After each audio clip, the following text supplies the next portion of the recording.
Basically, it can be one of two things, but you're putting wire in the air. Either you're putting brand new wire in the air, or what we call reconductoring, you're pulling small wire out and putting bigger. And basically it's for load. People are using more electricity.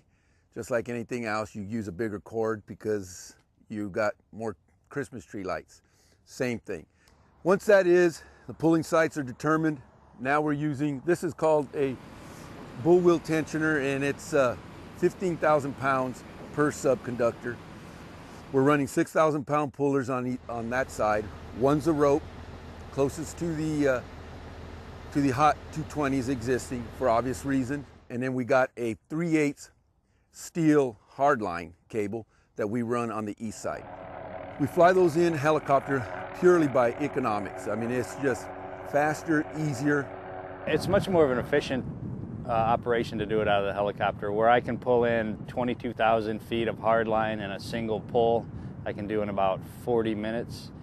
It would take a conventional ground crew, depending on the terrain, upwards to a day and a half.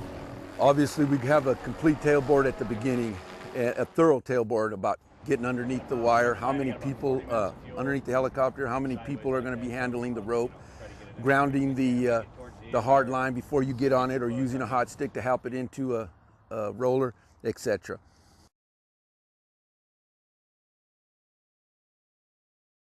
One of the main things that we talk about is communication. That is, it's imperative communication. It's simple communication of when he lands, who is to approach the ship and who is not to approach a ship.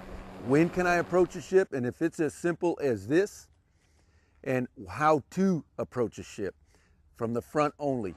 And all the way down to when we're talking about when he's flying that rope in, only two people should be talking on that, is the guy on the puller who's letting the rope or the hard line out.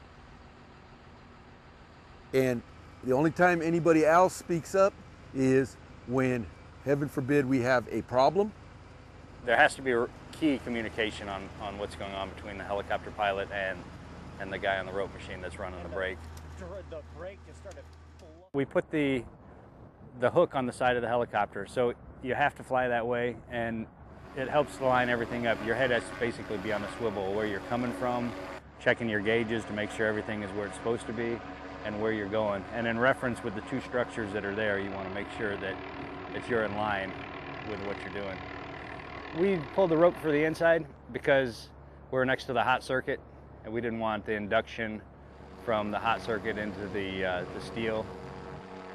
If the wind was blowing, we'd much rather have a rope touch a hot conductor than steel, of course.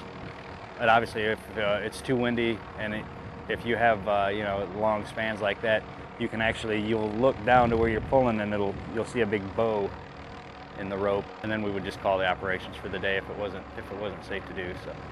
I have a 50-foot lead line on it, so I always make sure I've got 50 feet past the structure before I start to drop it in. That keeps my rotor blades in the clear. They've got guides on them, so if you can drop them into the guide, the weight of it will just push it into the block where it needs to be. It's actually, it's not as difficult as it looks like from the ground.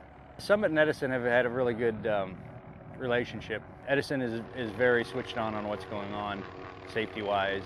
They're very thought out, and when you do a project with them, you know that you're not going to have anything missing. Stay clear from underneath the loads. I got to have a 200-pound weight on the bottom of it to get to that bottom phase. Anybody here can hold the pole. There is no such thing as a stupid question, no such thing as a dumb question. And a lot of times, a dumb question will get you out of a bite. A lot of times. And it usually comes from the guy on the bottom who sees the obvious, and usually the guy at the top is looking at the big picture and can't see the details. After we have everything set up with our operations, we'll pull the crew together, everybody that's going to be out there, from the guys at the catch towers to the guy running the blocks to the rope machines.